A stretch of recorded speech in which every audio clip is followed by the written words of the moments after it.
kill him properly this time.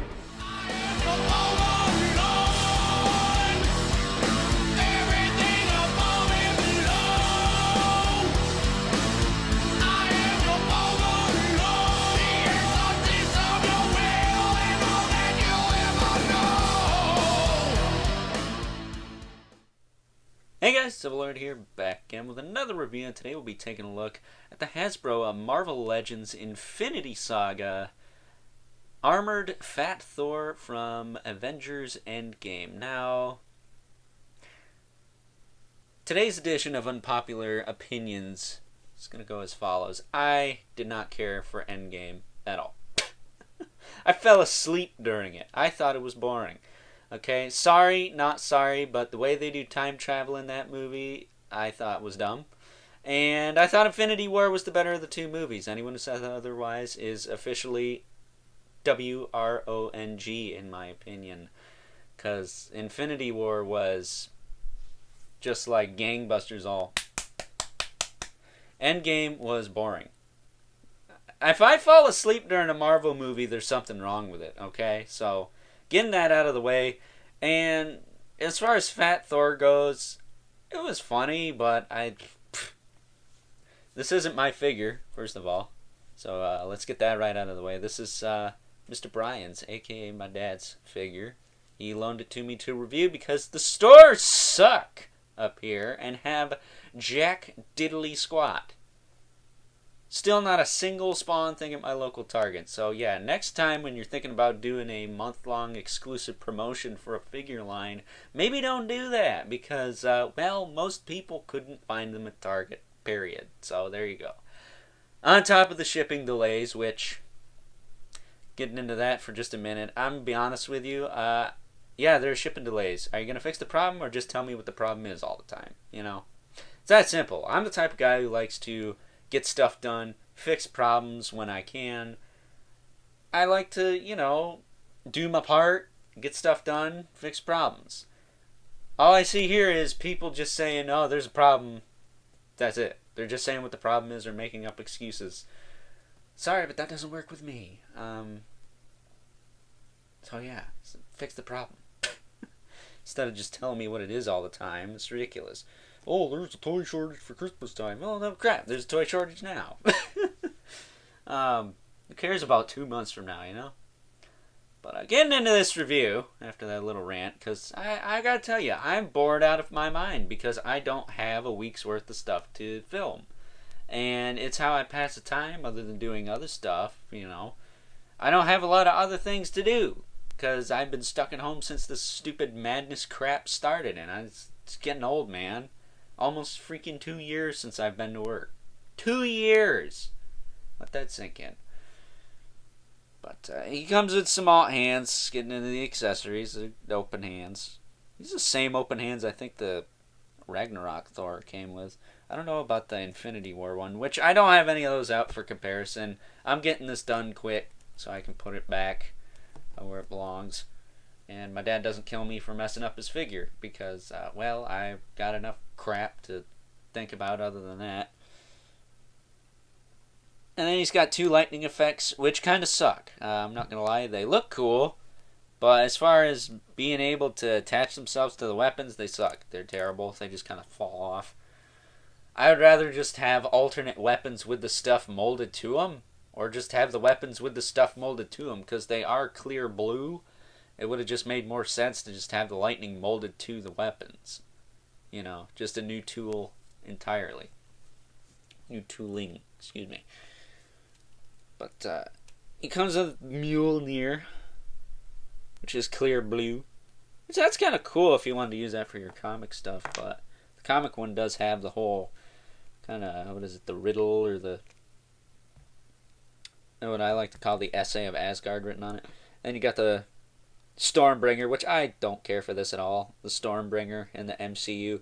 Stormbringer, for those of you comic book fans, is Beta Ray Bill's weapon, and this looks absolutely 100% nothing like Beta Ray Bill's weapon. His weapon was not made out of a Groot arm and some metal, you know. It was its own thing. It had an axe on it, I believe, but I don't know. I don't care for that at all. I want Beta Ray Bill, not just a hammer. That's stupid. But whatever. But getting into this figure, I could not care less. It's a nice figure of what it's supposed to be. So if you're into that, by all means. But this is from one of my least favorite Marvel movies. Sorry, but it's true. And I like the Thor I have. The Thors I have. I have the Ragnarok one. I have the Infinity War one with the Ragnarok one's head on it. The unhelmeted head, of course. I think it looks a little better than the Infinity War one had. And then I have the one from the first movie. That's all you need, really. This one is cool. I guess if you were going to get another one, it would be this one. But I just don't care, you know. So articulation on this guy, his head does look up and down a little bit. I don't know if that's on a ball peg or a disc hinge. I want to say it's a disc hinge. I'll just pop it off, big deal. It's a double ball peg. It's not crazy. It doesn't really... Yeah, it just kind of sits on there. Wow. I was expecting more of a pop, but his head is super soft, so it just kind of comes right off. But yeah, he can look up and down a little bit and tilt and side to side, but he's got all this hair and his beard and a man bun thing that's all messy. I don't know. That looks kind of silly. So yeah, he's going to be hindered. Shoulders go out to the side pretty far. Not bad. Back down. They do move forward and back. He's got a bicep cut. This side's a little sticky on this one. It does work, but it is sticky. There might be some mold flashing in there or something. Or paint. I don't know. I don't know if this guy has a bunch of paint on him or what, but that peg does feel like it's kind of flexing around. So be careful. You don't want to shear that off. But this side doesn't have that problem, so... There you go. It's got a double joint at the elbow. Bada bing, bada boom. There you go. Up and down hinges in the hands, which is nice. I wish my Surtur had that on both of his hands, but oh well. He's got a rubber cape. It's kind of thick, but it will get out of the way if you want to pose him. His torso actually has a decent amount of movement to it. You can crunch him forward. Tilt him back. You can rotate him. And you could tilt him, you kind of tilt him, not a lot, a little bit. And his hips kick forward, kick back a little tiny bit. Out to the side, not a lot, but he's a fat guy, so there you go. He's got a thigh cut, double joint at the knee. This knee's kind of stuck. Let's try the other one. There you go. Double joint at the knee. And a hinge at the foot with the rocker on it. Not too bad. Peg holes at the bottom of his feet for the stand he does not have. So there you go. There's your fat Thor, the armored version. There was a Build-A-Figure of him in his street clothes. Looked like he just got out of a Nirvana concert. Personally, I would rather put the head with the sunglasses on this figure. If the ball pegs are the same size. That'd be kind of funny. Have him rocking some shades. But I don't plan on buying this figure. I collect so much stuff these days. I just don't have the money to buy stuff from a movie I didn't care for. The only thing I really intend on keeping from Endgame is the Thanos, the armored Thanos there, and his posse of goons. Iron Man looks nice. I would like to get the Iron Man. I would like to get the Worthy Cap too, but that figure's kind of expensive now. Yeah, I want to have like a decent Avengers lineup, and that cap's actually pretty good for that. So there you go. That's him in a nutshell. So I guess with that being said, let's take a look at some comparisons. First up, here's our Fat Thor, next to a couple other Marvel Legends figures that I've taken a look at on the channel about this past month, actually. We got the modular armor Iron Man and Ultron from the Ursa Major Build-A-Figure wave. Sorry I don't have any of my MCU stuff out for comparison. I just have some comic stuff close by. I also used these guys in the Surtur review yesterday, but as you can see, Fat Thor he seems kind of small. I feel like the other Thors we've gotten from the MCU are quite tall. This guy seems very squat, very stout, especially next to Ultron. I figured he'd be like half a head taller, and he doesn't really look it.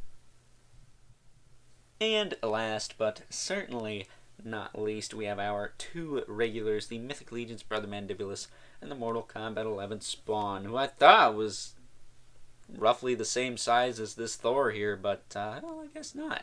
So with that being said, time to wrap things up. Some final thoughts. Overall, and while I know a lot of people probably love this figure and the Endgame movie, I'm just not one of those people. I'm kind of over the MCU at this point. I mean, when Shang-Chi is the #1 superhero movie in the past year, considering the fact there hasn't been a whole lot of competition for that other than Black Widow and Wonder Woman, starting to see the decline in superhero movies, to be honest with you. That, and people are saying that's also the best movie in Phase 4 of the MCU. Well, Phase 4 of the MCU ain't all that in a bag of chips either. I haven't really cared about any of it since, again, Infinity War.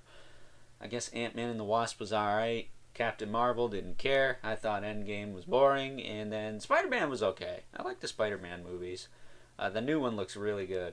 But, yeah, with all the stuff we have yet to receive as far as comic stuff goes, which is where my bread and butter lies with this line, that's the stuff I want, not more movie stuff like that Eternals wave, God forbid. So yeah, I would recommend this if you liked the Endgame movie and you like Thor's look in that movie. This is based off the very end of the movie where he fights alongside the other Avengers against Thanos' army. So I think it's the cooler of the two. It's better than the Build-A-Figure, because the Build-A-Figure was just fat dude in street clothes, which is kind of funny. My dad wants that one more. But, yeah, it's just not for me. And if you're a comic collector, I assume it's probably not for you either. So, with that being said, also, quick note, this guy was kind of on clearance at Target. He was $18.99 as opposed to the $26.99 price tag, so he was like $8 off, so that's not too bad, I guess. I wish my Surtur was on some kind of a discount, but whatever, I'm used to taking it right up to Keister 4. An awesome demon figure with a giant sword. I mean, seriously, the thing is, hold on. Where is he? There he is. You gonna tell me this is better than this? I don't think so, Tim. I mean, yeah, I'm comparing a $50 item to a $18.99 item, but I don't care. It's the same company. So, you know what? We can have consistency. We can have cool little things and cool big things, can't we? Well, with that being said, I hope you guys enjoyed this review, as non-enthusiastic as it was. Don't forget to, like this video, hit that subscribe button and the notification bell so you know whenever I upload more reviews like this one. Again, I'm not really sure what's next. I'm posting Scorponok tomorrow from the Transformers Kingdom line there. I'm kind of picking at straws here, thinking about what to review. I still have Red Sun Superman and the Damian Robin from Multiverse. I could wrap up that wave reviewing those. But most of my stuff is either on Big Bad Toy Store or it's just not even here yet. Like that NECA Goliath. Where is that? I want that. Like, I wanted that like a month ago. Where is that? Either way. At the end of the day, we got to show that algorithm who's boss, right? Don't forget to hit me up on Instagram at Overlord Productions and leave a comment in the comment section below. Let me know what you think of this figure, whether you want it, love it, or hate it. I imagine my subscribers, it's going to be a bit of a 50-50 split. Some people are going to want this a lot and think it's cool. Some people are going to pass and think it's stupid. I don't think it's stupid. I think it's cool, but I would have rather have had classic Beta Ray Bill, maybe? I don't know. Got Stormbringer there. Got him on the mind now. Side note, this guy also kind of reminds me of my good buddy Brian Starner, although I don't think he would succumb to modern times and wear his hair that way. That weird man bun looking thing on the back. Either way, hope you guys enjoyed this review, and until next time, I'll catch you guys later.